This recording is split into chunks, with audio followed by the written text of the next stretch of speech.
Sheriff, we got a lot to talk about. I am not an animal! Dad, I'm thirsty. I want a beer. What about you? You want a beer? The ice is gonna break! I am not a human being! I am an animal! And I'm sorry you can't do this. I really am, because I wouldn't have to fucking sit here and watch you fumble around and fuck it up. I am Shiva, the god of death. Shut up and sit down, you big bald fuck. You gonna eat your cornbread? But for me, it was Tuesday. And you have meddled with the primal forces of nature. And you will atone. All right, everybody. Welcome back to another week of 3 for 3. I am your host this week, Matthew Patterson, with Barely a Voice, and I'm joined, as always, by my co-hosts, Samuel Holler and Jackson Workman. What up? This week, we have a very, very sleepy episode of 3 for 3. I feel like all of us are a little, worn out from last week. But nonetheless, we have 3 movies that are kind of a nice palate cleanser, I think. And all happen to have one through line, which we did not expect. So this is an unofficial special, but not really. Because there is no theme, just one man, one icon to connect all 3 of these films. But yes, I think they're all very different. You're going to leave us hanging on the fact that we don't know what that thing is? What Are thing? you saying you're just going to keep walking on by? I mean, come on now. Yeah, Christopher. Oh. You keep walking on by? Yeah. Jesus Christ. Or you even reveal what it is? Yes. Christopher, as we say, the great Christopher Walken. The unofficial Daddy's Father's Day special, because There you Daddy. go. Not Father's Day special, but definitely Daddy's Day special. Yeah. Daddy Day.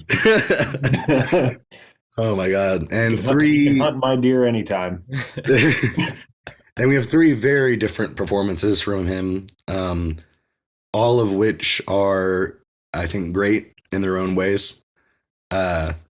And it really shows his range. And it shows kind of like a different spots of his life. But yes, Jackson's pick this week, which I will say I've not seen this since I kind of watched it in October, but I haven't seen this in so long. And so thank you for picking it. We have one of Tim Burton's, I guess, underrated. I don't know if this is underrated. Nobody talks about this as much as they should, in my opinion. Classic Sleepy Hollow. Take it away, Jackson. Well, Matt, I just want to correct you. I'm not Jackson, not at all. I am the Headless Horseman. And so, ladies and gentlemen, this week, what I want you to do, as always, is picture this. You're Tim Burton, and it's the 90s. And you say to yourself, I want to do another movie. And what is a perfect thing? You can still see my fucking hair, god damn it. You're the Headless Horseman with a little hair. Yeah. Yes, a little bit of hair. But I'm not the Hairless Horseman, I'm the Headless Horseman. It's the late 90s, and you're Tim Really, Burton. your hair looks like the neck stump, so it's okay. Yeah, it works. That works. But you say to yourself, what is my next project? What should it be? And you decide to take the classic story that seemed just perfect for you to adapt, The Legend of Sleepy Hollow. And that's your next film. And in this tale, Mr. Ichabod Crane, played by Johnny Depp, is a police inspector. And he decides he's tired of solving crimes in New York, which is foreshadowing a future pick, speaking of people solving crimes in New York. And he says to himself, I'm sick of this shit. And then Count Dooku himself, Christopher Lee shows up. And he says, all right, motherfucker, go to Sleepy Hollow. There are a bunch of people We're getting their done heads with your cut off." ass. Say what? We're done with your ass. That's right. And he says, go to this town called Sleepy Hollow and investigate this shit going on there. All these people are getting their fucking heads cut off.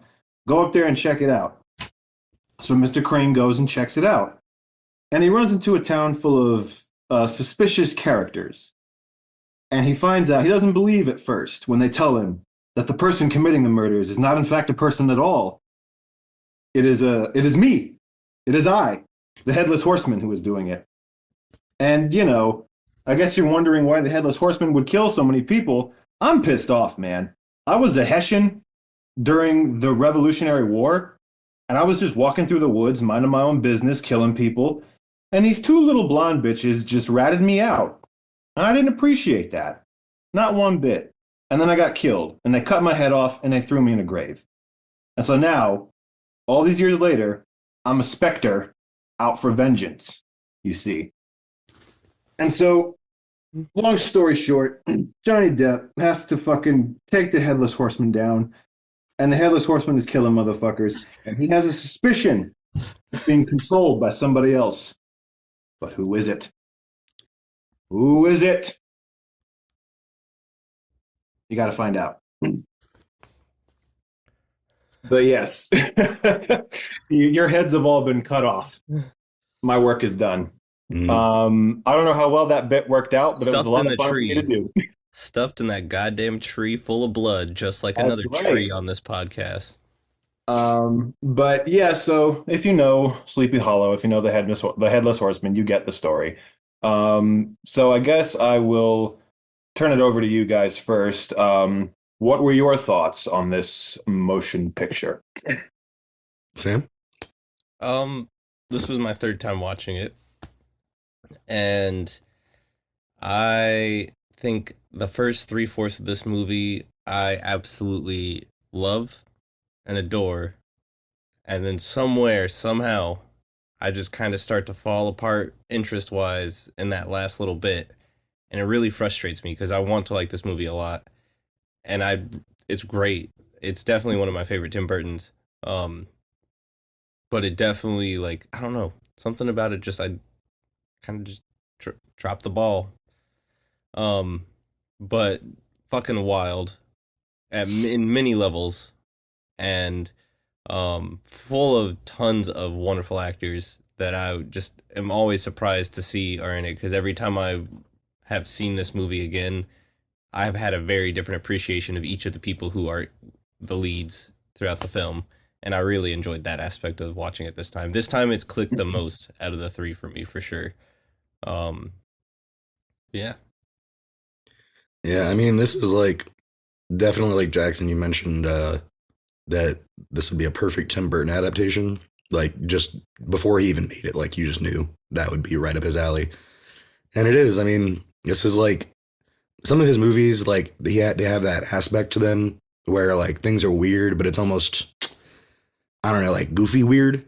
This one had, like, a certain weirdness that, like, made complete sense with the whole, like, you know, there's no weird, like, there was goofiness, but it made sense. It was less, like, I don't know, out there, if that makes sense. But I like, because, like, the scene where Johnny Depp's, like, cutting up the, you know, going into the tree and shit, and the blood just hitting him in the fucking face. I was laughing pretty hard at that. But it was just, like, I don't know, subtle, not subtle, but I don't know how to explain it. I just thought the humor was interesting. And Christopher Walken, man, him with the teeth and that hair. Terrifying. Like, looking like Edward Scissorhands' dad. He did a good job playing me. But I couldn't.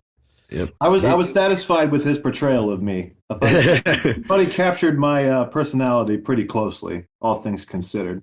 Were you mad they didn't have the tuft of hair sticking up?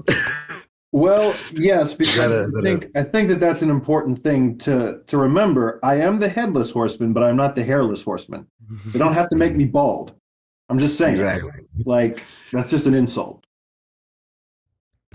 You're more than a but yeah, I like the special effects and all that stuff. I thought they worked really well. Like when Christopher Walken gets, like, all his shit back, and, like, you know, that scene. Yeah.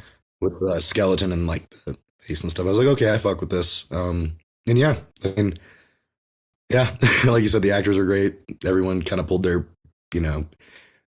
together. It's very like just damn, I don't know. I thought it was like, okay, this is good, but I don't know. That's also I've only seen it like twice, so I don't really remember it all that well. So this helped. Yeah, so this was one. It's funny because by pure coincidence, Sam watched this the night before I picked it. I had been thinking of picking it for a while, and he, by pure coincidence, I think was going to pick it as well this week, and then changed it once I picked it. So I was thinking about it. That's pretty crazy. And later, I got a gripe with you, Matt, because you also went with something I was watching. So both of y'all are spying my house. Rundown? Yes, because after King of New York, I threw on the beginning of the rundown because I wanted a little bit more Christopher Walken, and then like days later, you switched your pick. Yeah, that's crazy. Sam, you were obviously just being paranoid here. Matt, he's on to us. I think he found the cameras that he doesn't. I was about to say he doesn't know about the other camera. It's okay. Honestly, Sam, it's just embarrassing how paranoid you're being right now. Matt, we got to take the cameras out tomorrow, like tonight, even if we can. Just so you know. I got to start. It's okay. I'll text Stuart. I'll have her move it. Thank you. Okay. Yeah, she's our person on the inside. Yes, it's like Bo's afraid. It's in one of my DVDs, but I'm not sure because I cannot find my Sleepy Hollow DVD. So I'm thinking it could be that one. And so I got to hunt through my house to find the DVD that contains these microphones that y'all are spying on me with.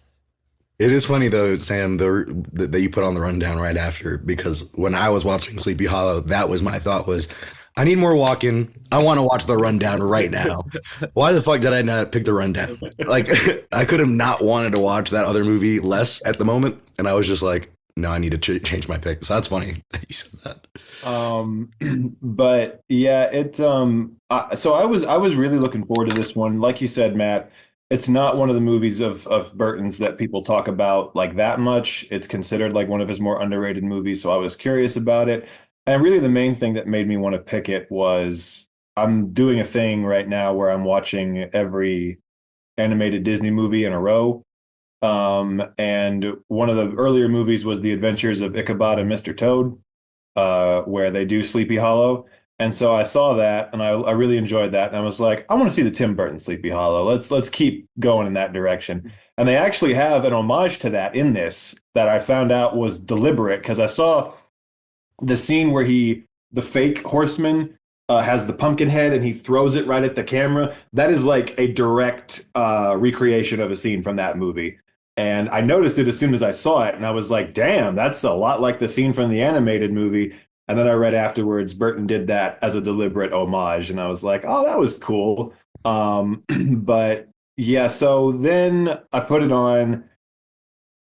This is one of the dumbest fucking movies I've ever seen. I indefensibly fucking stupid movie. I was trying really hard to defend it for the first like 20 to 30 minutes, and then there came a point, Sam, that point for you where you lost focus towards the end, that was around the 20-minute mark to me. I was like, this is indefensibly stupid and way too goofy, way too dumb. I could not, if you put a gun to my fucking head, care about or follow the convoluted ass plot. I'm just like, what the fuck is going on? I don't give a shit. I did have I don't know what's going on a couple times. Myself, that's why by the end, every time I watch it, I'm like, I don't know what went on.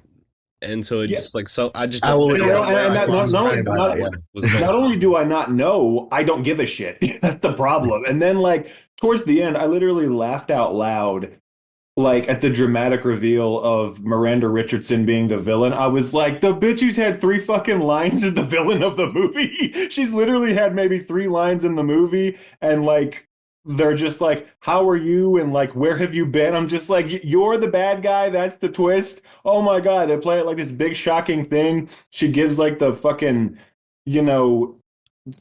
Adam West Batman ass villain speech, just like, yes, and then I did this, and then this was part of my plan, and then now you know the truth about everything that I've been doing and everything, and I'm just like, get the fuck out of here with this bullshit. Say, though, getting together in a room, Jeffrey Jones, Ian McDermott, Richard Griffiths, and Michael Gambon, like, the biggest And Michael group, Goff. and Michael Goff, the biggest group of like these scumbags are like behind. No, but I love it because that is one thing I will say. The plot was absolutely ludicrous. Johnny Depp was way too over the top in this movie. I'm like, he's like Dark Shadows, Charlie and the Chocolate Factory, Johnny Depp instead of like Edward Scissorhands or Ed Wood Johnny Depp, which is like kind of what I would have rather had, is him being a little bit more level-headed, taking it a bit more seriously. But he's the eyepiece that he had that zoomed his eye really big. He's literally playing it like it's Dark Shadows, like, yes, I'm Johnny Depp and I'm being all quirky and shit. And I'm like, nope, the tone does not work here. You're doing too much, homie, and it's just like not working for me whatsoever. But what I will say is the positives. One, it looks gorgeous. The costume design, the production design, the cinematography. Shout out to Emmanuel Lubezki who shot this. Random as fuck him working with Tim Burton. That's got to be the only time that's ever happened that I know of. But it looked very visually appealing, as most Tim Burton movies do. And yeah, it's one of his best casts ever. Stacked ass. Like Sam, you saying that, I was thinking the same thing. I'm like, as ludicrous as this plot is, it's really cool seeing all these fucking heavyweight actors in this room together, just like sharing the screen, being scumbags at the same time.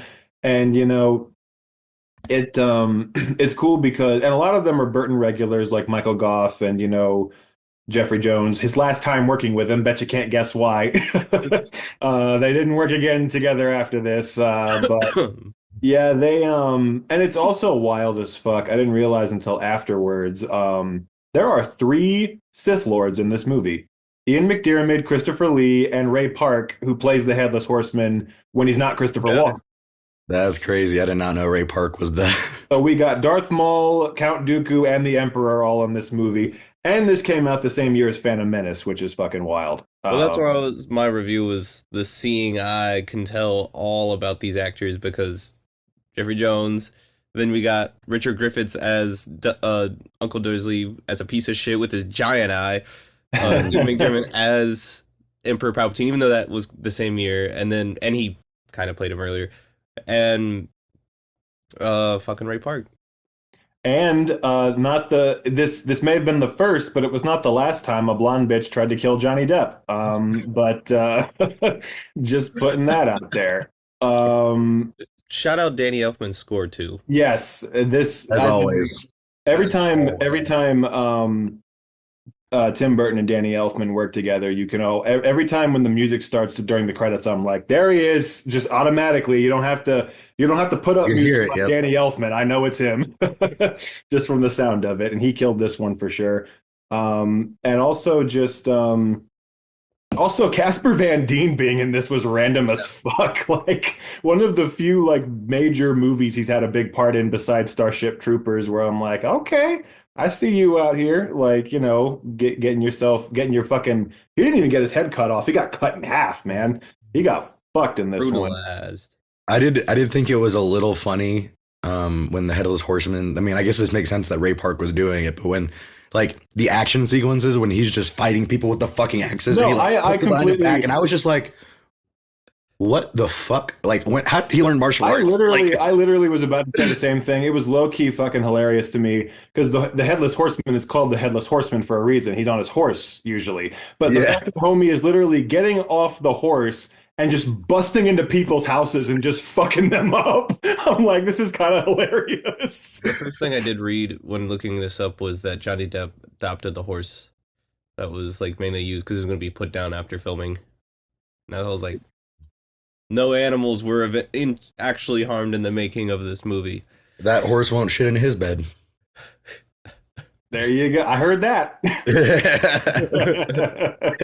But yeah, I also just think Johnny Depp to me was the only actor who I thought he was really over the top. And as over the top as he was is about how stale Christina Ricci was. She was like reading her lines off of a fucking cue card off camera. Just so many lines like, yes, I did this, and my father, he was this, and then I did that. Like, she says all of her lines in one breath in the most monotonous tone, like, yes, well, anyway, my father controls the Headless Horseman in any way. And I'm just like, well, okay, you're usually a very good actress. I don't know what your problem is here. I also thought it was incredibly strange, and apparently so did Johnny Depp, that she was playing his love interest, she looks like a fucking child. I was like, Yeah. are you even an adult in this movie? You don't look like one. Well, it is a period piece, so. I'm Nevertheless, just kidding. it was very bizarre. I was like, okay, that's a little bit of a weird choice, but apparently he was uncomfortable with it too. I'm just like, yeah, I can see why. I don't think they actually kissed at any point, but it's still weird. I don't have to hide the crashes as much anymore now that you've exposed them in your little documentary. Now everyone knows I'm the one who crashes all the time.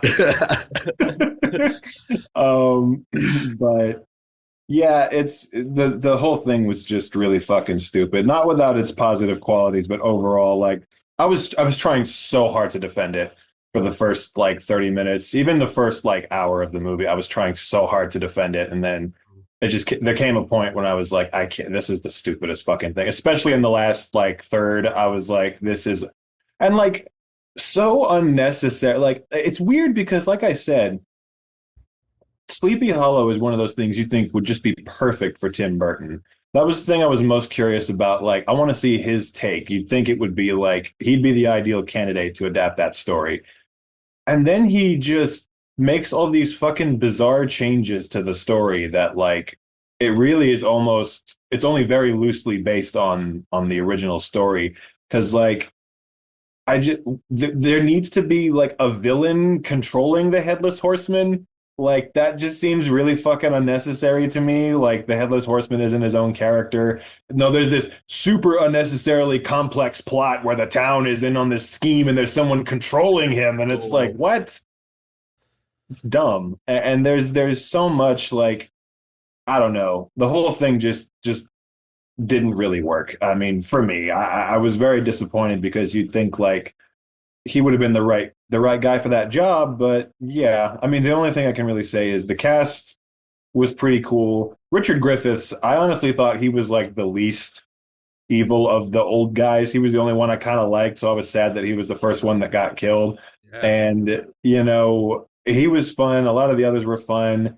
It was, you know, so that was fun, and just the visuals and the, you know, the costumes and all that. I'll say this one scene that I thought was genuinely very like disturbing in like a not goofy way was the scene in the flashback where he opens up the thing that his mom is in and like her blood comes spilling out and all that. I was like, damn, that was graphic. Like they actually went for it there. I give them props for that, but I can't say much positive about it other than that.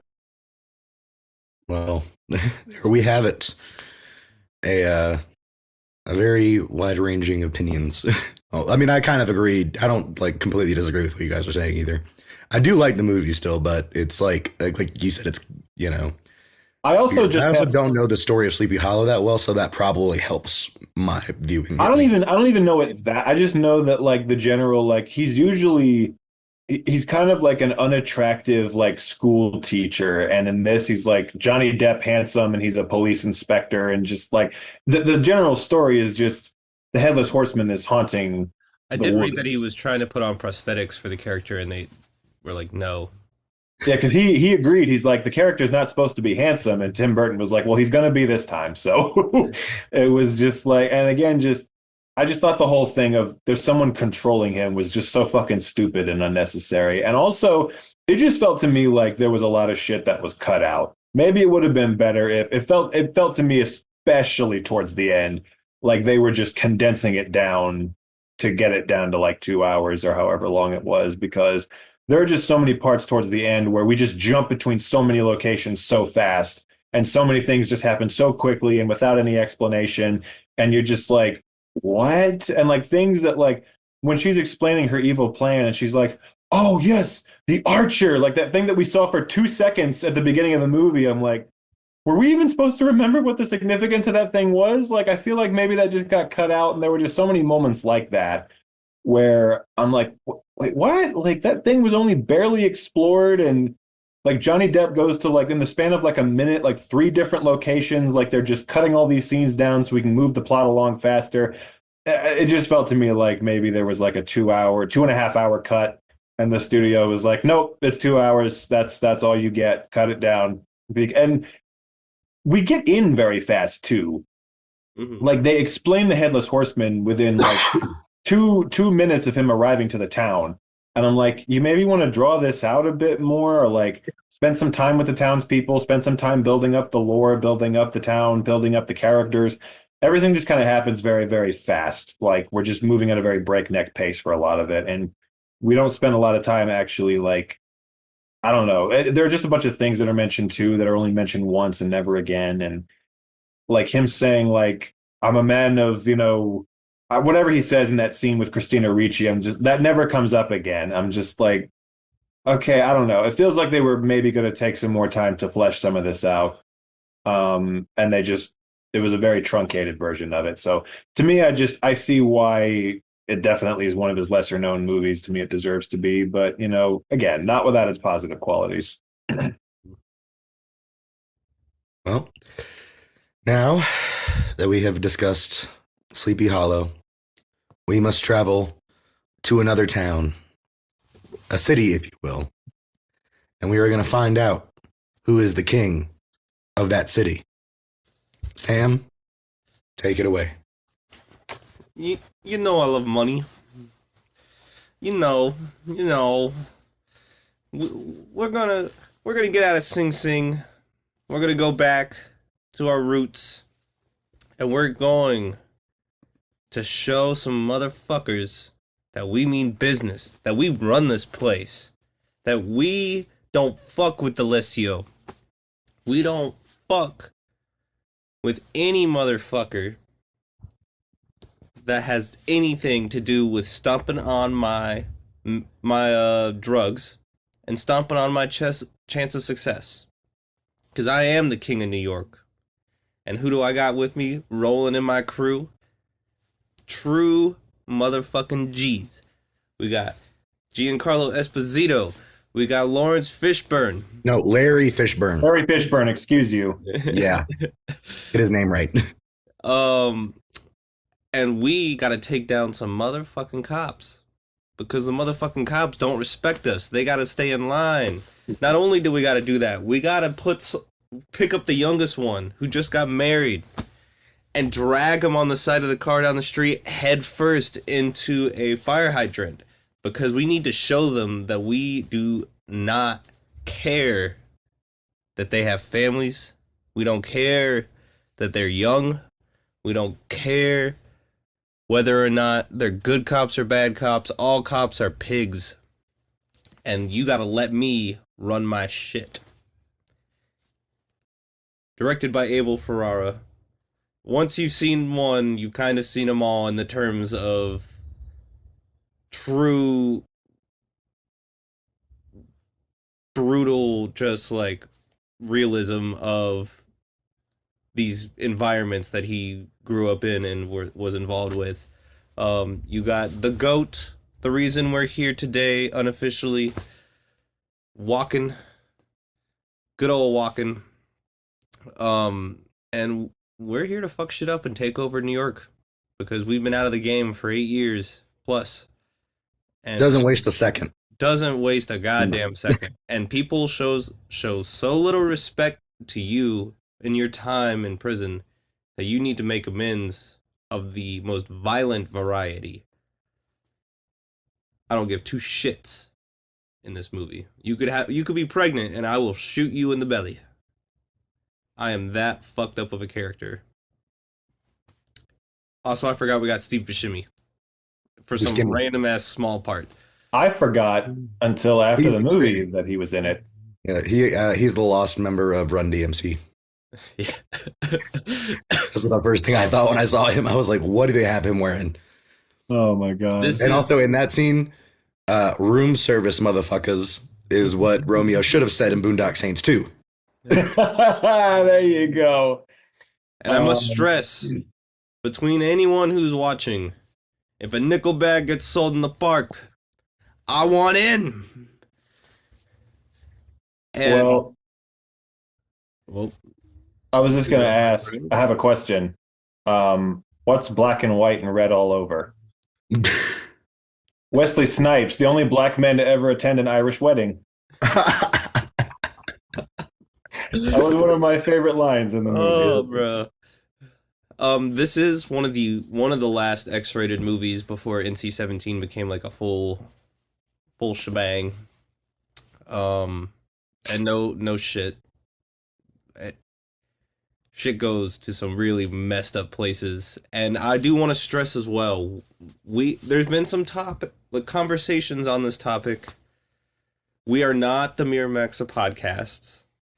There is not a little bit of Harvey in all of us. There's not, because they refused to release this movie because of the funeral execution scene, and we are willing to put that on this podcast. We are the ones who set the boundaries further.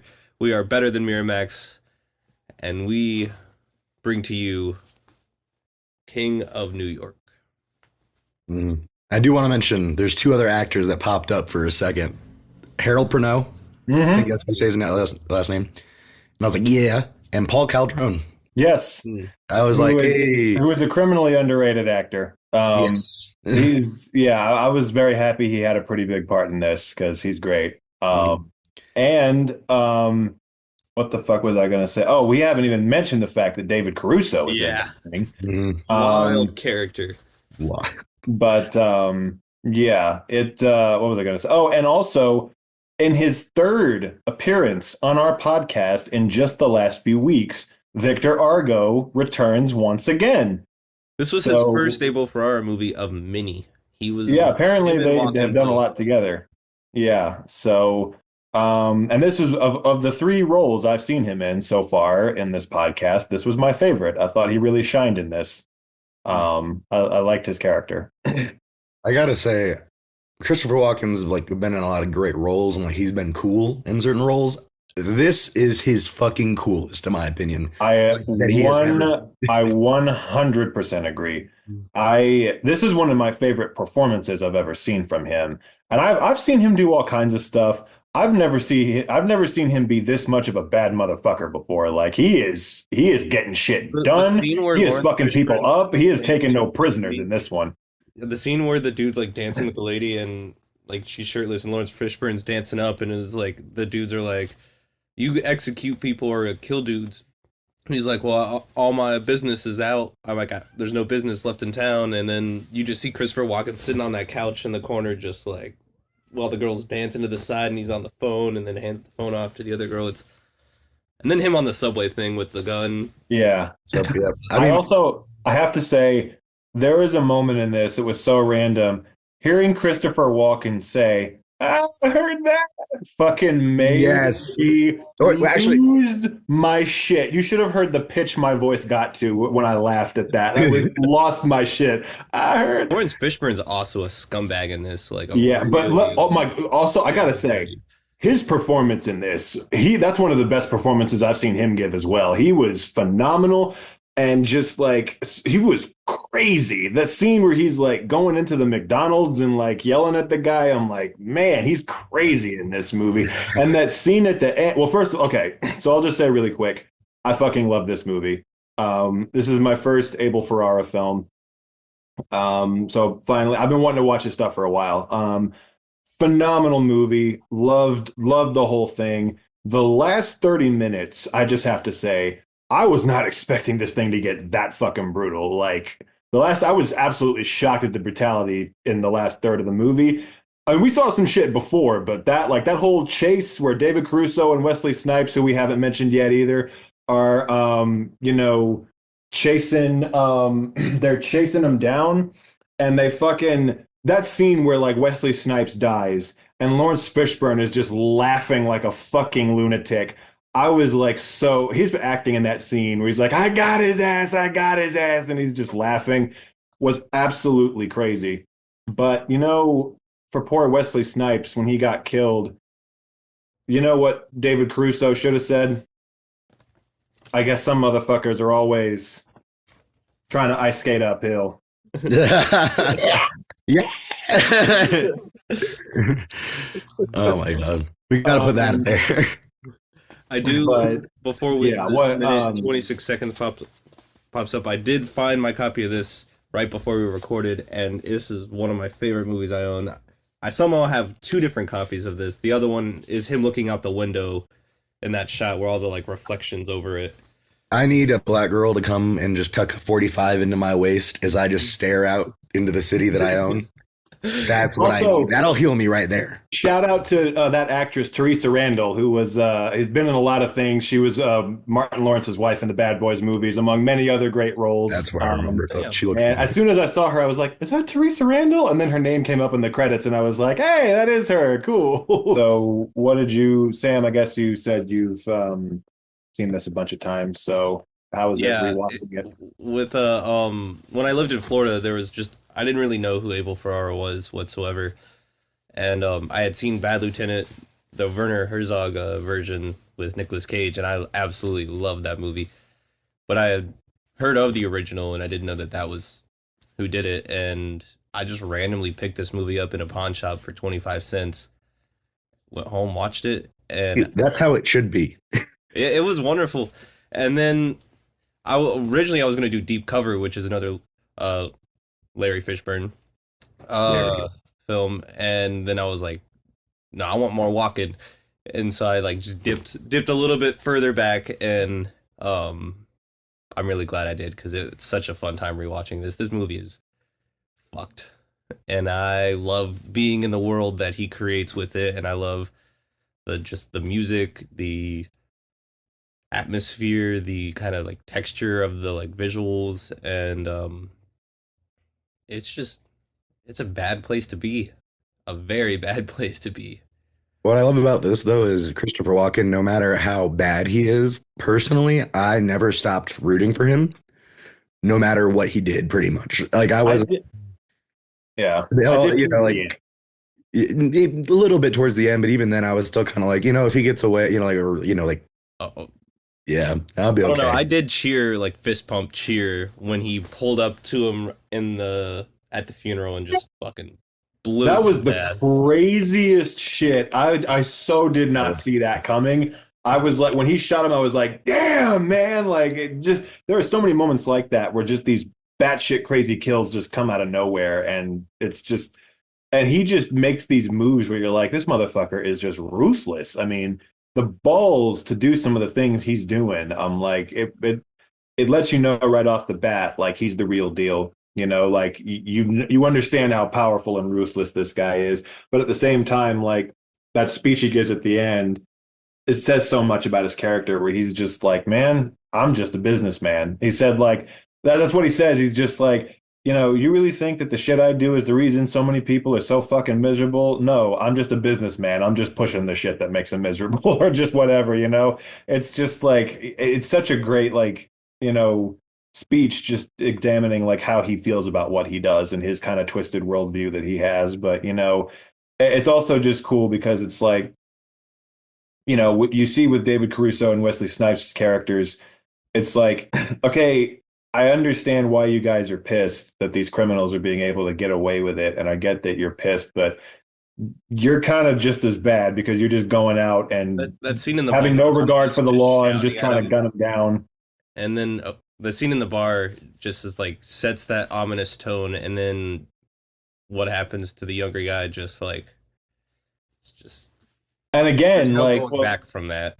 Yeah. And again, like, Caruso, that's his version of Walken's speech that he gives in the bar, where you get such a good sense of like what his worldview is and why he's motivated to do what he does, where he's just like, yeah, you know, every time they do something, it's our fault, you know, and just like, we only make 36 grand a year or whatever. It's just like, it gives you an insight into like, okay, I understand what makes this character tick now. He just became more fascinating to me just because, you know, of that very well written scene where, you know, and again, I love Victor Argo. Victor Argo was the only one to me of the cops who was like not like, you know, crazy. He was kind of the more straight and narrow, just like, because he's telling him, he's just like, I mean, he roughs him up a little bit at the beginning, but when David Caruso's giving that speech, he's like, don't fucking do it, man. Yeah. Like, I don't care how pissed off you are. And the one cop says, like, this guy should be on a rubber bullet squad. He's fucking crazy. It's like, yeah, so you can see that they have a level of awareness so far that he just ends up having to do what he has to do at the end.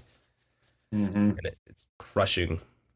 That was kind of when I lost, when Walken lost me, was when he killed Victor Argo. I was like, oh, fuck you, man, you suck. Because I really liked his character, and I was sad when he killed him. I was like, oh, man, I kind of hope they get you now. But Yeah, but he got him back because, you don't find out till he gets in the taxi, but he got him back. But yeah, it's funny because I think Walken, not to spoil the next one, but Walken dies, I think, in all three movies.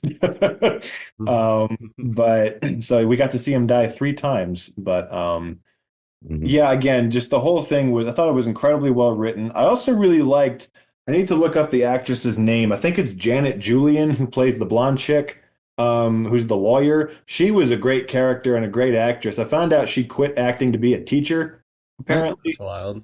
And I'm just like, okay, like she works with like children and like helping families and stuff. And yeah, so I thought that was cool.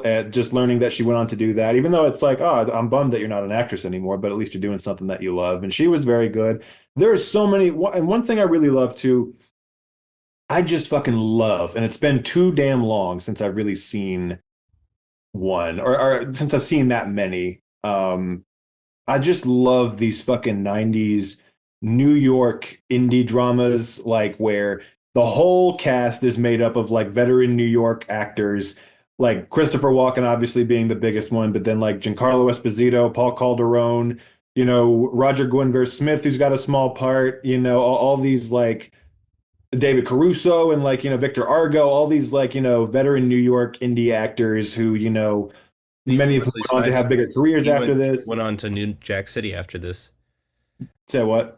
Wesley Snipes as well became one quickly after. Yeah, because he now, I mean, this was like pre him being a gigantic movie star, Wesley Snipes. He was just kind of on the verge of breaking out. So it was cool seeing him, because normally he's like one of the leads, and he's got a big part in this. He's like maybe the fifth or sixth lead in this, but still, like seeing him be billed fifth or sixth in a movie is not, at this time, it's cool just seeing him before he broke out, and like really strut his stuff. And yeah, it's just, and I love the tone and the vibe, the atmosphere, just that great old fashioned, I know you said it's not a Miramax movie, but it feels like one, just an indie New York set, like drama. He like tried this. to get him to release it, but yeah, but yeah, no, the Weinsteins have standards, damn it.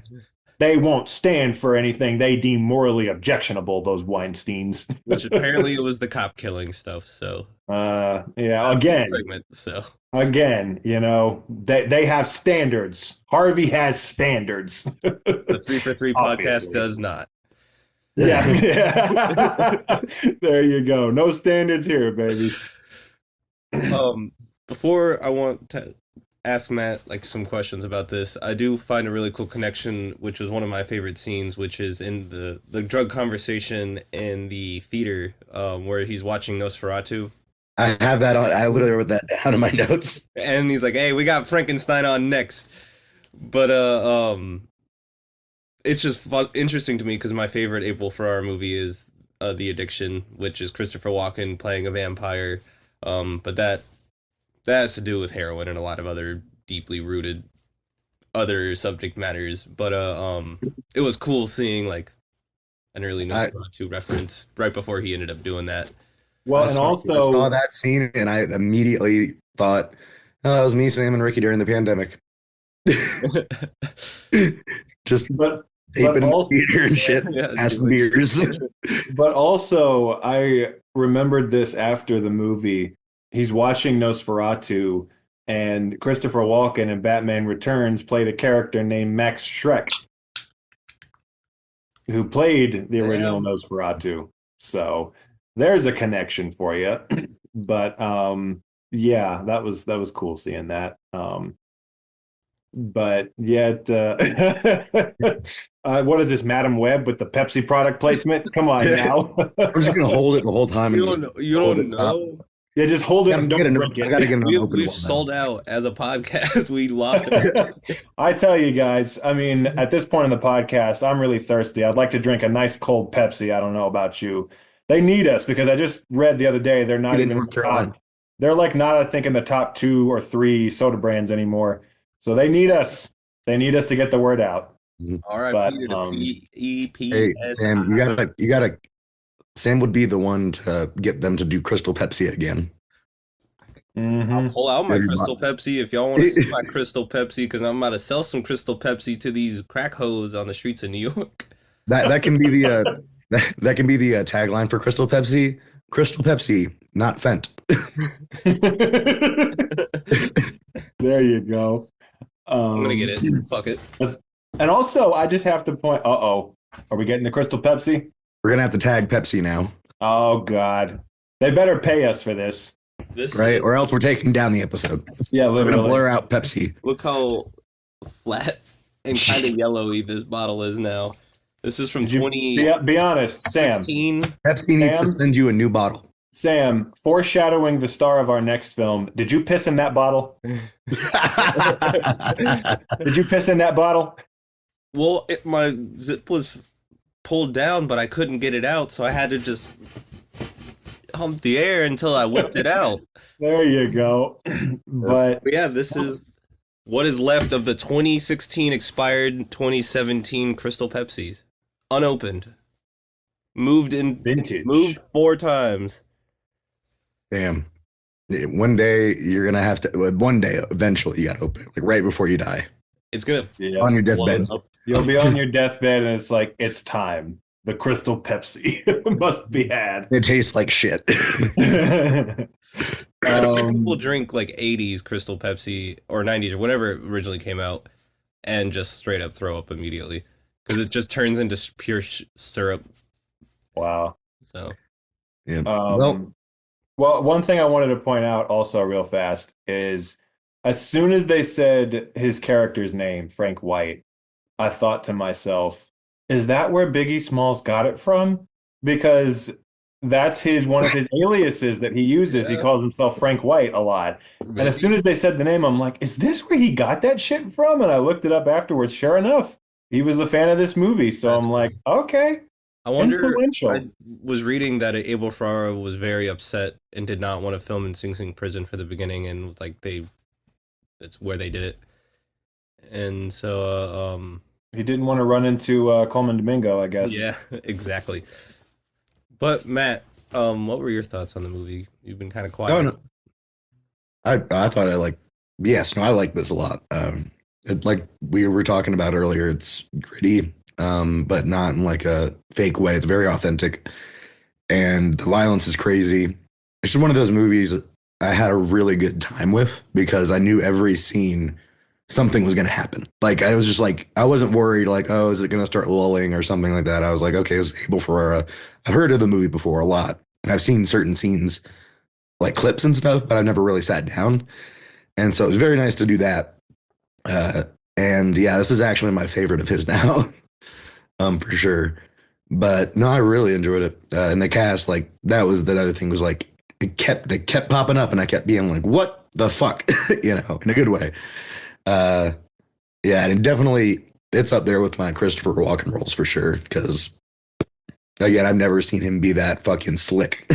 I don't know who shot it, but I think it's a gorgeous depiction of whatever hole in the wall. The streets at night. I want to say I'm pretty sure the cinematographer was I don't know how to pronounce his name. Bojan Bizelli. I think he's shot a lot of stuff with Gore Verbinski. Okay. He shot The Ring and The Lone Ranger, and he shot a lot of stuff. But yeah, the cinematography in this was fucking gorgeous. Again, it really gave you that old school like New York feel. I also fucking that scene where he kills the rival mob boss was one of the most badass fucking things I've ever seen. Where he just storms into the guy's fucking place and just shoots the shit out of him like 10 fucking times. I was like, man, again. Apparently, Ferrara wrote that scene. Did he really? That's cool. But yeah, everyone just freaks out and pulls out their guns and are just like pointing at each other, and like Lawrence Fishburne's just jumping around like all fucking psycho like because he's goddamn crazy in this movie. Yeah, that scene too. That also was crazy where he shoots the guy on the couch. But yeah, and also this is just like the next movie we're going to talk about. Someone whips their dick out and takes a piss. That guy clearly held his piss for that moment because he whipped it out and started peeing immediately. Yes, he did. There was no lull. He was Exactly right. with a full bladder that whole scene. He had to wait. He's sitting there. Fuck, like what? Like Exactly right. Someone's gonna come in and piss me off tonight, so I'm gonna piss on them. Get here. He was just ready for it. Jackson, I'm really glad this was your first Abel Ferrara movie because it's a good way to get into it. Yeah, because I've heard like a lot of his stuff isn't very accessible. His later stuff in particular, I've heard isn't very good. But I have always been curious about seeing like his '90s era stuff that his better movies like this and Bad Lieutenant. And Bad Lieutenant's so fucking good. I remember in high school, Matt, I'd heard of Bad Lieutenant, but you were the one who like really like explained it to me at first, and you said, and Harvey Keitel's dick is out for the entire movie, and so that's just how I've always like pictured it in my head, is just him being crazy on drugs with his dick out. So he hangs dong quite often. Yeah, and like Jesus did on the cross. Yep. He himself. We know he is circumcised. From what I remember, Harvey Keitel circumcised, confirmed. I wrote this down. We have an actor from. Yeah, Victor Argo was Peter Apostle. Yeah, I said that earlier. Oh my God, sorry, I missed that. Yeah. That's just wild. This is his third appearance on the show. He was also in Smoke as the guy who comes in and sells him the Cuban cigars. Yeah. Mm-hmm. Yeah, it's random as fuck. Like Smoke, Giancarlo Esposito as well. Yeah, he was in Smoke as well. Yeah, another good New York movie. But I just think it's crazy that Victor Argo, literally in the span of like, and Harold Perrineau. Sorry. And he was also in Smoke. Jesus, but that's what I mean. Like Smoke is another one, another like '90s indie New York movie with a lot of the same actors. Like it's very similar in that vein. And that was another one that I was happy to see in that vein. But like also, what was I going to say? Oh, I just thought it was wild how in the span of like 4 episodes, Victor Argo is in like 3 fucking movies on this show just completely randomly. I'm like, damn, what are the chances of that happening? But yeah, I think like a list of actors that are like Hall of Famers for us, like, and he would be added to the list. Well, so I kind of have been thinking the same thing. Should we have a like good Hall of Fame and a bad Hall of Fame, where like we have Sarah Jessica Parker in the bad Hall of Fame, and like I don't know, Giancarlo Esposito and Victor Argo in the good one or whatever. Steven Seagal in the bad one, probably. Yep. Just because he's the only one that's definitely gotten a full episode just for him. Just shitting all over him, yeah. Yep. I mean, I'm glad. I figured we'd all would definitely like this one, because this is just such a classic. I would say this was the objective best of the 3. Like, if you were to tell me which one was the best, I'd say this one for sure. Mm-hmm. But yes. Now we are moving on to my pick of the week. Yet another walk-in movie, where instead of being the king of New York, homie is the king of El Dorado. My choice is The Rundown, the 2000. You have Blu-ray? Fuck you! I couldn't find my childhood copy DVD. Sam, is there a Blu-ray you don't own? Oh, there's a lot. It's just I love how this is one I enjoy. I can't wait like to see. I just love it whenever you pull the cover out. It's always fun. But the 2003 classic. At least for me, it's a classic just because I had this on DVD, so I watched it all the fucking time as a kid. And honestly, I was kind of worried that I rewatched this, I think, with Sam back a couple years ago. And I had a good time with it then. And I was a little worried that I was not going to have as great of a time with it this time. I did not, or I did have just as fun of a time. So yes, option A or option B. You got to pick one. It depends on how this review is going to go. There is no option C. Because Matt, either option A, you host this episode and I get on a plane to North Carolina, or option B, you finish this episode, do your own thing, and I got to come there, kick your ass, and drag you back in handcuffs. So, you are the Rock with hair. And you, man, you know what you want to do? You just want to be a chef. Oh, but that's not what gets you paid, because you owe the wrong people money. What gets you paid or get your debt paid off is being a tracker, man who finds things. And we come to find out that you're a really nice guy. You don't like hurting people, but you will. And that leads to you talking to your boss, who owns you pretty much because you owe him money. And he says he'll wipe your slate clean if you take a trip down to Brazil and go get my son. Go get his son, who was played by Sean William Scott, looking fucking jacked in this movie. Homeboy was working out. Me beautiful. Yeah, right. And I'm talking to you, Sean William Scott. That's a request. Yes. And Sean William Scott, man, you're just down there in Brazil. You're chilling. You're trying to get the gato. You're trying to get your gato. But not a cat. I am Chef the Rock, coming to learn the difference between the Italian pronunciation of mushrooms and the French pronunciation. Porcini. Grips. And the calabos. The calabos with the K. With a K.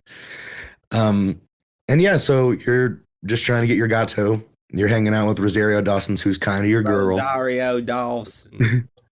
And yeah, and The Rock is trying to take you back. And all the while, there's Christopher Walken, our God, our daddy, actually, who he's blinged out. He's running the town. This isn't a refrigerator. Does that look like a refrigerator to you? And he wants the gato. And so there's all this going on. And that is the movie, basically, without spoiling we're about to get into it, but without going through the whole thing. That pretty much is the beginning of this movie. Little boy. I will say this. One of my favorite WWE Studios productions. Yeah, when I saw Vince McMahon's name in the end credits, I was like, the fuck? And I was like, oh, it's because The Rock is in it. I see. Yeah, he straight up does his like signature move in the beginning. He does the rock bottom on somebody. And I was like, as a kid, I was like, hey!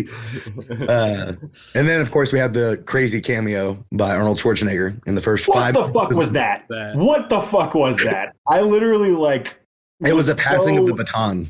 I was so like astounded when he showed up for like literally a second. I was like, the fuck? That was him. That was like a meta thing, and it was him telling The Rock to have fun being an action star. Okay. I actually looked it up. So my dad told me that that was right before he became the governor. Yep. And so he just said, have fun. And that's what he was like referencing. I was like, okay. And actually, low key, this was like one of his first action movies where I think a lot of people saw it. And this movie has a cast, like not just the three that I meant, or the four people that I mentioned, but then there's John Grease who's in it. Ewan Bremner? Remember him, huh? Ewan Bremner? Yeah. Ewan Bremner, yep. I did not notice the Irish or Lucky four-leaf clover on the back of the plane until like way into the movie. Yep. And even the side performances, like by Stuart F. Wilson as one of the bad guys, was great. It was funny. I think it's funny that Christopher Walken, all his bad guys are bald white dudes with goatees. As soon as John Grease showed up, I thought it looked like him, but I wasn't sure if it was. So when his name came up in the credits, I was like, that was John Grease. I thought it looked like him. Well, he does it like, I forget how good of an actor he is, because like I mainly know him from White Lotus and Uncle Rico. That's my man, Uncle Rico, right there. I know he's a good actor just from that. He could have thrown a football over those mountains when he was I'm telling you. But yeah, I mean, this movie is a straight up 2000, it is a 2000s movie for sure. Just by the title credits, like that is, and honestly, this is a movie that I think if you put this on and like on a sunny afternoon and you just chilling and you turn your brain off and you're just looking to have a good time, this is that movie, in my opinion. Peter Berg directed it. I did not know that as a kid. Like it took me years to realize that was him. And I'm like, oh yeah, this is why there's like some good ass scenes. This was only like his first like big. He did like one little movie before this, but this was like pretty much his first like major like film. So that's pretty wild that it was that early in his career. Yep. And before I have more stuff to say, but I will let you guys say what you guys thought about it. And I know Jackson, I think this is your first time. Yes. Cool. So, yep, take it away, y'all. Sam. So, little boy, how about this? Can you handle a little bit of lightning, or how about some thunder? Thunder. Santa Claus doesn't give any breaks. I love this movie.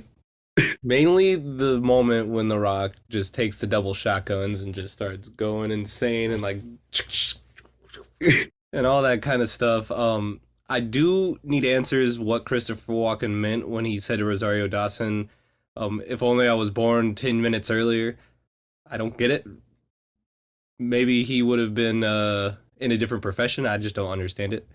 But I thought that was like him joking like about instead of 10 years earlier, he's saying 10 minutes earlier. I don't remember the context in which he said it. It's when she's handcuffed and he's up in like the perch, and she's just being rude to him. Oh, but also his little rant, "You stinking ingrate Oompa Loompa moron," was just insane. Starts off so funny and then just dips into this like very serious action kind of like adventure situation, which I really enjoyed. And but I also really enjoyed the beginning, like where we got the like stats of the football players, and then that went away. The Rock. I like the editing on that a lot. Yeah, the opening scene was so good because that at least as a kid got me, and it got me this time too. It's like, yeah, you want to pay attention after he just fucks those dudes up, and he's trying to be so nice. And I feel weird calling them this, but the many years, decade plus years earlier, Snapchat filters were just wild. With the faces. But I love when Sean William Scott is like, "Hey, Dad, whoa," and just dips back. Well, that's the thing, is the ending too is such a good ending because it's like, I mean, to me, I just was like, hell yeah! Like when the movie ended, I was just like, hell yeah! That's all I felt. It was just, Get in the truck. I like when he starts. He's like, "Nah, man, I'll get in the truck." like I wanted to see a sequel just with them hanging out, because like, I mean, granted that is his whole movie, but like they had such great chemistry together. Apparently, Peter Berg has been trying to get a sequel to this made forever, and really, he has written various scripts. He's been trying to get it made. Apparently, though, it hit a snag. Sean William Scott didn't want to come back, so they were going to replace him with Kevin Hart, which would be a disaster in my opinion. It has to be Sean William Scott. Yeah. But yeah, I don't know if he's ever going to get it made, but I know he's been trying. We got it made. It's going to be one of my later picks on the podcast. I know. Yeah, because they have starred together in another movie. I didn't. Was he? No.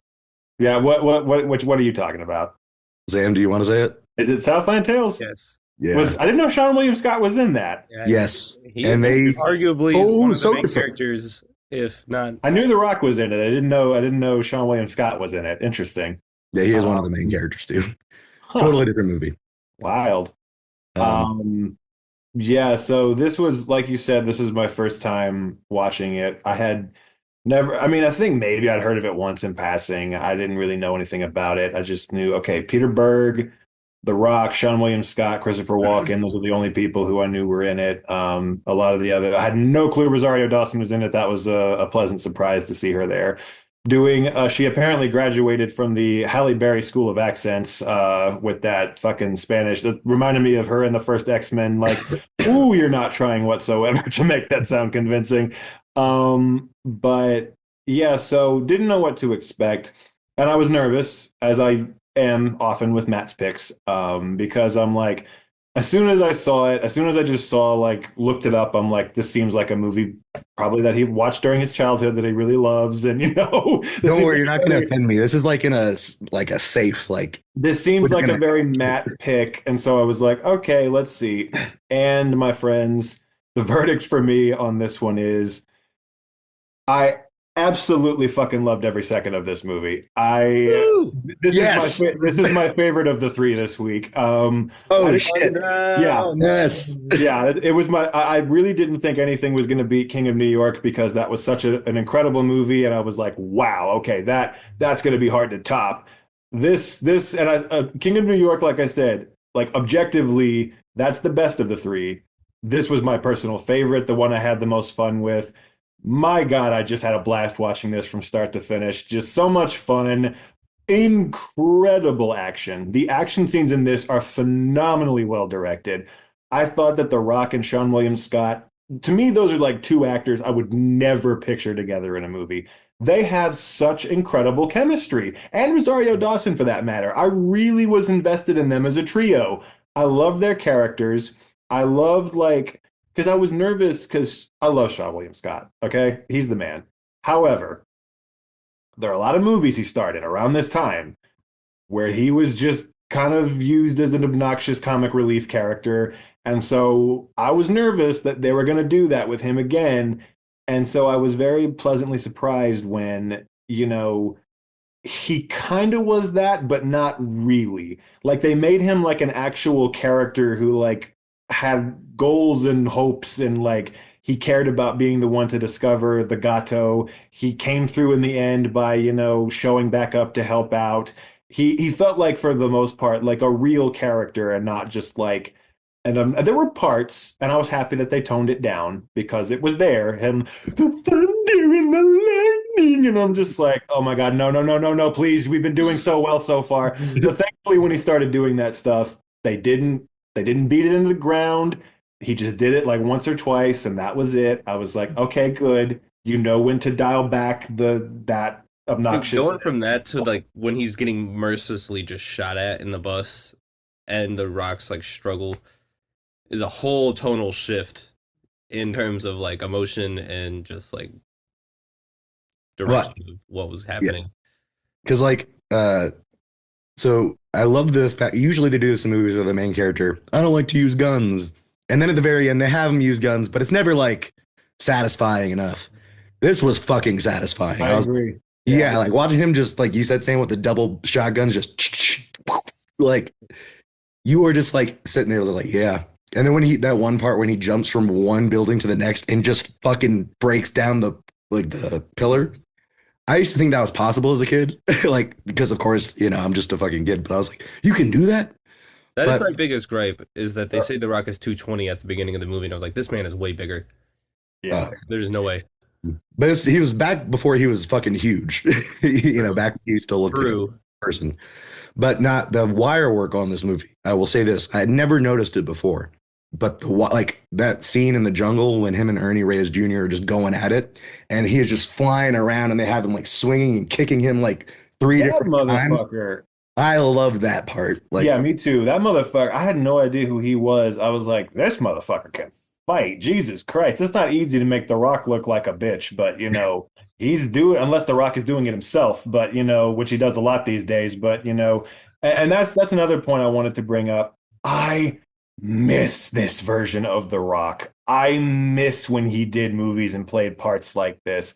I swear to God, he's the most boring actor on the planet these days. Every single part he plays is exactly the same. He's just playing himself. It's so obnoxious, whether it's Black Adam or Jungle Cruise or Red One or fucking Jumanji. Or he does have the Smashing Machine coming out, and which is finally, it looks like it's a return to like his older stuff. Or like even back in the day, like when he was cool, he was still an action star, but this looks more like a drama, which I'm excited. I'm very excited for that movie. But I missed like the things he's doing in this movie. First of all, The Rock nowadays, he tries so hard to be a badass and so hard to be cool that it's just pathetic. He comes off as just pathetic because you can see how hard he's trying to be this like seemingly like awesome, indestructible guy. Back in this movie, back in this era, movies like this and Fast Five or whatever it was, he's not trying. He's just doing it. And he's genuinely a fucking badass in this movie. Like when he's kicking ass in the bar, when he's kicking ass during the climax, when he's I swear to God, no movie he has made in the last 15 years, in none of those movies is there anything as badass as him walking away from that explosion during the climax of this film. I was like, this is when The Rock was a badass. What happened to this fucking guy? Like, honestly, I miss it. And he's just, again, he allows himself, in all of his movies now, he's flawless. He can't get hurt. He can't take a hit.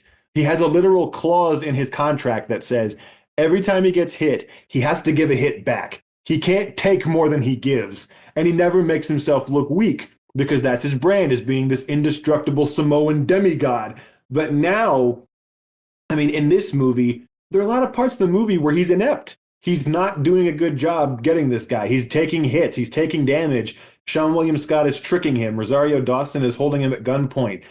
He's a real character. That's what I'm saying. Like, he tries so hard to be infallible now that it comes off as just kind of pathetic. But here, he's a real character. He's a real person who doesn't succeed every second of the movie, but when he kicks ass, he kicks fucking ass. And I don't know. I like that I love it. I love all the characters too.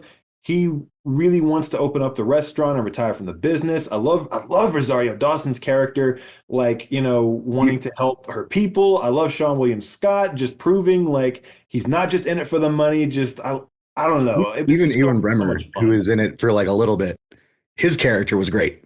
He has a bad knee. You can't take him into action. Oh, Ewan Bremner, yeah.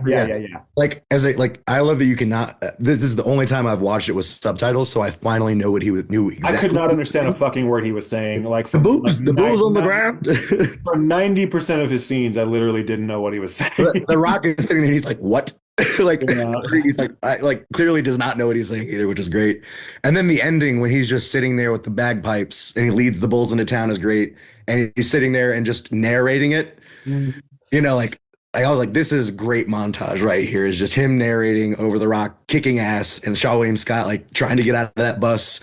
And I don't even remember what the fuck he was saying. It just sounded cool. Like it had to do with the Rock's tattoos that had like the religious quotes on it. One of the things I will say about it as well is, like, I mentioned this a little earlier, it's so satisfying, the ending, not just the big action sequence, but the little, like, second ending when they go back to the house to, bring him back. I love that. Because you're like, okay, how are they going to do this? And then he brings out the fucking fruit and you're like, oh. Yep. I just love it because I love that moment that the three of them share where they're like, she's like, I'm really impressed with you. And he's like, I gotta say, I'm really impressed too. All right, come on, get on the plane. You're coming with me. And you're like, it's like, come on. No breaks. So well, yeah, but no then, breaks. But then it's cool because he does come through for him in the end. And yeah, literally that was the first thing I said when the movie ended was, I want a fucking sequel. Like, let's go. I really think they could do more of these. Not now. If they don't get Sean William Scott back, replacing him with Kevin Hart would be a fucking travesty. I would literally go out of my way never to see that. But yeah, I think there's room for a sequel. Maybe, I don't know, but apparently it was going to be set in like Alaska or something this time or something like that, and they were going to be like basically the opposite, where instead of the jungle they're in like a frozen area, but or something like that, but or at least one version I think was like that. But yeah. I'm sequels as well. And Abel Ferrara wrote a sequel script to King of New York that was a prequel, so it's really a prequel script. That was Christopher Walken's time in prison, but he's just never made it. Doing plays with Coleman Domingo. Yeah, that's what I want. Exactly. I almost forgot to mention because we talked about Christopher Walken a bit with the other ones, and we kind of touched on, but we didn't really go too deep into him. So I just want to mention this. This was like, I think, the beginning of the Christopher Walken performance that was almost like ironic, just like he knew what he was doing. However, this one works completely, in my opinion. And the fucking lines they give him are great. Like, they got my tooth. Like he's like, I love the Tooth Fairy speech. And this is a prequel to Dwayne Johnson's Tooth Fairy. Yes. This is his origin story. And like his fucking like the way just every scene he's in, he's just going off. And I loved his outfit with the fucking chains and the hat. I have to say there are some genuinely very well written moments in this movie. Like, I think a lot of it is, honestly, but specifically Walken has a couple of great scenes where, that Tooth Fairy scene, I love that monologue he has, and then I love the funny part where after he gives the whole speech, they can't understand him. He's like, guy takes your tooth and put a goddamn quarter under your pillow. Go get him. I'm just like, that was funny. And then I love the speech he gives where he's like, yeah, that looks like hell out there. Well, you see hell. I see motivation and unity and opportunity. And he gives that whole speech, and I'm like, okay, again, like in King of New York, I'm like, I understand your character better now. And I do think, like, because you're right, like in this same year, he had some fucking career low moments with Kangaroo Jack and Geely. So this was definitely the era where it kind of became he entered his Robert De Niro phase, just doing as many movies as possible for a paycheck, just shitty movies for a paycheck, and kind of becoming a parody of himself. But yeah, this one, like you said, it works. He feels like he's really trying here. He feels like he actually has something to work with.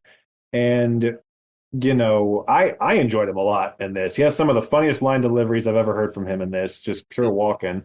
And It just, uses me that I don't know if either of y'all saw my Letterboxd reviews for this in King of New York, but my King of New York one, when he says bang bang after just like fucking that shit up, it's like this is a deep, like, fucked up moment. And then when he says boom boom in this, I was like, then that's gotta be my review for this one, back to back, bang bang boom boom. There you go. But it's a whole different context, and it's like you're still a scumbag. Yeah. And this movie also is like it's funny because Peacock just said adventure. Like I would say this is definitely an action adventure. But sometimes when you say action adventure in a movie, it's never really adventure. This one definitely feels like this is an adventure movie as well. Because you spend so much time in the jungle that by the time we do get back to the fucking house, seeing them like in normal clothing is weird and not dirty. Seeing them in a normal setting is weird. Like you become so immersed in the jungle, and that becomes such a big integral part of the story. Yeah, it's jarring when they leave it, and you think back to the scene at the beginning, and you're like, man, that felt like an eternity ago when we were in a bar in the city, But yeah, again, I really think they do such a good job immersing you in the world that they create, getting you attached to the characters. I love the scene where Ernie Reyes Jr. gives him the necklace. That was such a heartfelt moment to me. And as soon as that happened, I was like, so when's he going to die? I didn't think it would be that immediately quick. After that scene. I didn't think it would be that fucking quick. But like literally like 2 minutes later that he shoots him, and I'm like, okay, wow, that was fast.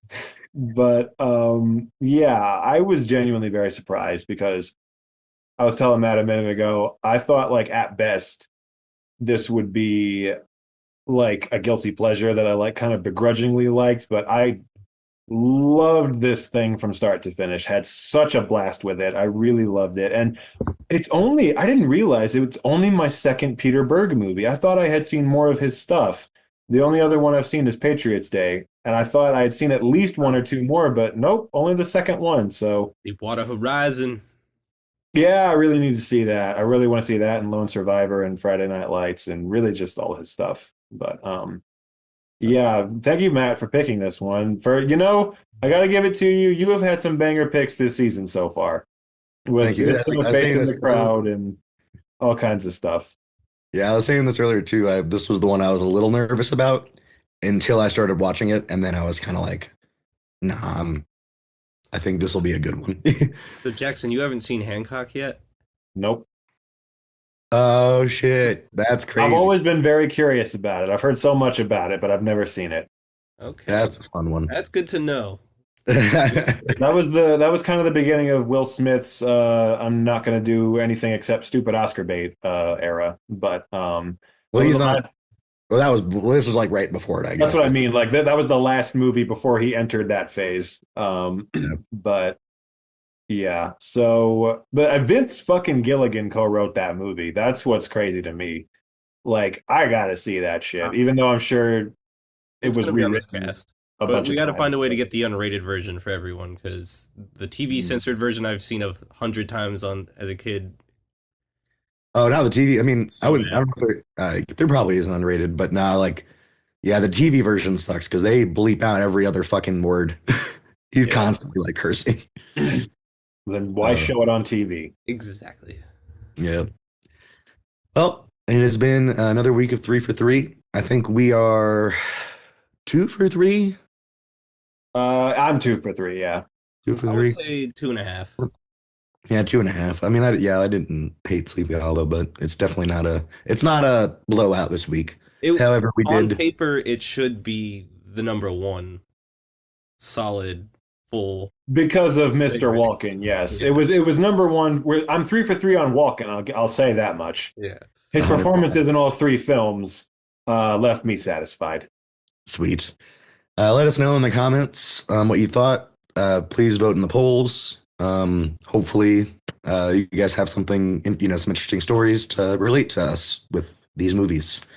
Hopefully, we gave you a bit of a breather this week after reaching the, in my opinion, highest heights that we've ever reached in last week's episode with the documentary special. Because I don't know about you guys, I think that's our best one yet. But the more low-key episode this week, I think, was in order. Indeed. But, yep. So thank you guys. Like I said, like, subscribe, comment, do that voodoo that you do.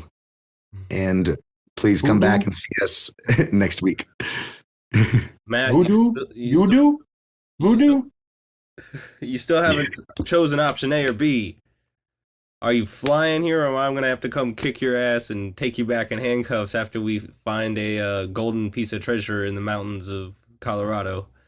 Option B. So does that mean, Sam, if you're The Rock and Matt, you're Sean William Scott, does that make me Rosario Dawson? As long as you talk like that the whole entire time, and then you drug us with psychedelics. I gotta do her bad Brazilian accent. Yes, I'm trying to do it somewhat, but I really just sound like Rosario Dawson for a lot of the time, and I only occasionally hear the accent, kind of. Rosario Dawson and Sean William Scott must be the only two motherfuckers in that town getting Colgate. Their teeth are so white comparatively to everyone else. It threw me. I was like, okay, that's a movie thing, I know, but that's a good point. The Rock's made sense. There's what dental care they so get. Much sweat. I really appreciated the amount of sweat in the movie. I don't think anybody was dry until like the end. Yeah, pretty much. They're all like in various states of Did y'all dishevelment. hear when the dude threw the alcohol in The Rock's face? It had like a sizzle sound, and then later he said it was burning. Okay, I thought that was an interesting choice. Yeah. I also just have to say real quick, random thing. I know we're trying to wrap up, but random thing. The scene in the bar, that fight, the guy like whipping the table in half was really fucking cool. I love that. I'm glad you brought that up. Yeah, so that guy, like, he's just a stunt guy usually. And so this is one of his few acting roles, and I thought he did a really good job. Speaking of which, am I crazy? Was Sven-Ole Thorsen one of the guy's henchmen at the end? Oh, I think so. That's who he looked exactly like him, and I thought, what are you doing here? That's so random. Yeah. Speaking of stunt guys who act sometimes. Yep. And then shout out to the scene right after that, though, at the whip, when The Rock just fucking catches that shit. Or technically that's the scene before, but when he catches that shit, that's a moment right there. Yeah. So cool. Yep. Well, thank you guys. We'll see you next time. 3, 4, 3. I definitely didn't want to smell what was cooking under The Rock's armpits after that entire adventure. I'll tell you that. I heard that. Oh my God.